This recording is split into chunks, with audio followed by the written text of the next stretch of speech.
Fourth class हमने science में last class में चैप्टर 6 एनिमल्स लाइफ के बारे में पढ़ा था, जिसमें हमने जाना था कि रिप्रोडक्शन प्रोसेस क्या होता है और एनिमल्स में रिप्रोडक्शन कैसे होता है। कौन से इंसेक्ट्स होते हैं, जैसे बटरफ्लाइज हो गए। बटरफ्लाइज क्या करती हैं, वो अपने एग्स जो होते हैं वो प्लांट्स के पत्तों पे देती हैं और उनके जो एग्स होते हैं वो जब हैच करते हैं, उन अंडों से जब बेबीज़ निकलते हैं वो लार्वा कहते हैं उन्हें। लार्वा जो होते हैं वो कीड़ों के बच्चे होते हैं, जिन्हें ग्रब्स या कैटरपिलर्स कहते हैं, जो कैटरपिलर्स का रूप ले लेते हैं। जब वे एग से हैच होते हैं, जब वो एग से बाहर निकलते हैं तो बहुत ज़्यादा एक्टिव और बहुत ज़्यादा भूखे होते हैं। वो इतने भूखे होते हैं कि वो तुरंत ही पत्तों को खाने लगते हैं। ठीक है, जो पौधे होते हैं उनके पत्तों को खाने लगते हैं। प्यूपा जो है वो रेस्टिंग स्टेज होता है। किस चीज़ का? बटरफ्लाई का रेस्टिंग स्टेज होता है। लास्ट क्लास में हमने यहाँ पढ़ा था। In a silkworm, the pupa spins a thread around itself and forms a cocoon. It is from this cocoon that the silk thread is obtained. A single cocoon contains many meters of continuous thread of silk. मतलब रेशम कीट यानी कि silkworm मतलब होता है रेशम कीट। जो सिल्कवॉर्म में प्यूपा जो है अपने चारों तरफ एक थ्रेड को स्पिन करता है, उसे घुमाता है। ठीक है, एक कोकुन जो होता है उसे बनाता है। फिर इसी कोकुन से थ्रेड यानी कि रेशम का धागा बनता है। फिर एक सिंगल कोकुन, एक अकेला कोकुन जो होता है उससे बहुत सारे मीटर्स का क्या बनता है? धागा बनता है। ठीक है, सिल्क का धागा बनता है। फिर the eggs of mosquitoes hatch into larva. The eggs of a house fly hatch into maggots and that of the cockroach hatch into the nymphs. जो मच्छरों के अंडों से, मॉस्किटोज के एग्स से लार्वा बनता है। ठीक है, जो डोमेस्टिक, जो घर के अंदर जो मक्खियाँ जो रहती हैं उनके अंडों से कीड़े निकलते हैं। और जैसे मैंगोट्स हो गए, तिलचट्टे बोलते हैं उनकी हिंदी में। ठीक है, मैंगोट्स हो गए, इनके अंडों से शिशु यानी कि बेबीज़ निकलते हैं। ठीक है, जबकि एक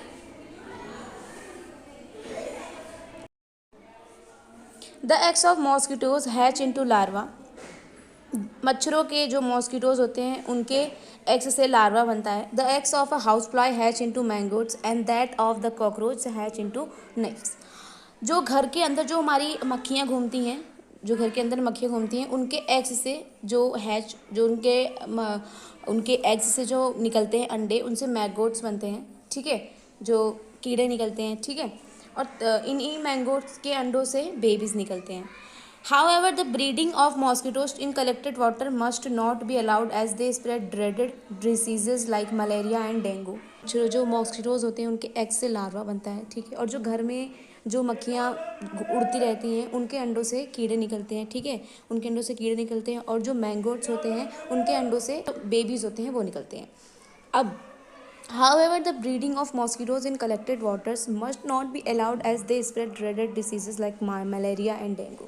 अब क्या होता है, अगर हम कहीं पे भी पानी कोई इकट्ठा है, कहीं भी पानी इकट्ठा हो रखा है, वहाँ पे कभी भी मच्छरों को पनपने नहीं देना चाहिए, क्योंकि मॉस्किटोज़ की वजह से क्या होता है, मलेरिया जैसी बीमारी हो सकती है, डेंगू जैसी बीमारी हो सकती है। अब हम नेक्स्ट टॉपिक पढ़ेंगे, frogs and fish. Frogs and fish lay their eggs in large cluster in water. The frogs' eggs develop into tadpoles. They almost look like the hatchling fish which are called larvae. अब क्या होता है, मेंढक और मछलियाँ जो होती हैं, जो फ्रॉग्स और फिशेस होती हैं, ये क्या करते हैं, लार्ज क्लस्टर में क्या करते हैं, अंडे देते हैं, एग्स देते हैं। ठीक है, और जो फ्रॉग्स जो होते हैं वो क्या करते हैं, वो टेडपोल विकसित करते हैं, टेडपोल बनाते हैं, टेडपोल देते हैं। ठीक है, जो कि ज़्यादातर क्या करते हैं, जो कि ज़्यादातर मछली के बच्चों की तरह ही दिखते हैं, जिन्हें लार्वा कहते हैं। जो फ्रॉग्स के एग्स होते हैं उससे टेडपोल्स निकलते हैं। जो टेडपोल्स होते हैं वो मछली के बच्चों जैसे ही दिखते हैं, जिन्हें लार्वा कहते हैं। अब हम पढ़ेंगे रेप्टाइल्स क्या होता है। Many reptiles like the crocodile, snake and the turtle dig small burrows in mud to lay their eggs. The eggs hatched with the warmth of the sun. जो क्रोकोडाइल होते हैं, स्नेक्स होते हैं, जो टर्टल होते हैं, जैसे कि कई रेप्टाइल्स होते हैं, वो अपने अंडे देने के लिए सॉइल में छोटे छोटे बिल बनाने लगते हैं, छोटे छोटे बिल खोदने लगते हैं। अंडे जो होते हैं वो क्या होते हैं, वो सूरज की, वो सन की लाइट से, सन की रोशनी से वो फूटने लगते हैं। जो एग्स होते हैं वो सन की लाइट से फूटने लगते हैं। अब हम पढ़ेंगे नेक्स्ट टॉपिक, बर्ड्स। बर्ड्स जो होते हैं वो रिप्रोडक्शन कैसे करते हैं इसके बारे में पढ़ेंगे। Birds build special kind of nest to lay eggs. Birds जो होते हैं वो एग देने के लिए बहुत ही अलग अलग प्रकार के नेक्स्ट घोंसले बनाते हैं। बर्ड्स के एग्स में एक वाइट सेल होता है, ठीक है, वाइट सेल होता है जो हल्के कलर का होता है या वाइट कलर का होता है। उन्हीं एग शेल के अंदर एक वाइट पार्ट होता है जिसको एल्ब्यूमिन कहते हैं, ठीक है। जो उसका एग के अंदर जो वाइट पार्ट होता है उसको एल्ब्यूमिन कहते हैं। एग योक होता है वो उनके अंदर वो बढ़ते हुए बेबीज़ के लिए फूड बनाते हैं।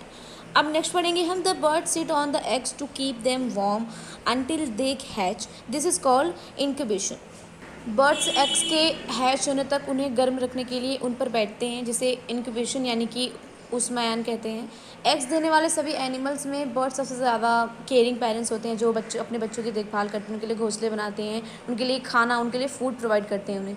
वे अपने बेबीज़ को जूसी वॉर्म्स यानी कि जो कीड़े होते हैं, जो रसेदार कीड़े होते हैं, वो उन्हें खिलाते हैं, ठीक है। और इसमें अपनी चोंच में तब तक रखते हैं जब तक कि वो ये जो उनका छोटा चूजा होता है अपनी पहली उड़ान भरने के लिए तैयार नहीं हो जाता, ठीक है। अब हम नेक्स्ट टॉपिक में पढ़ेंगे मैमल्स।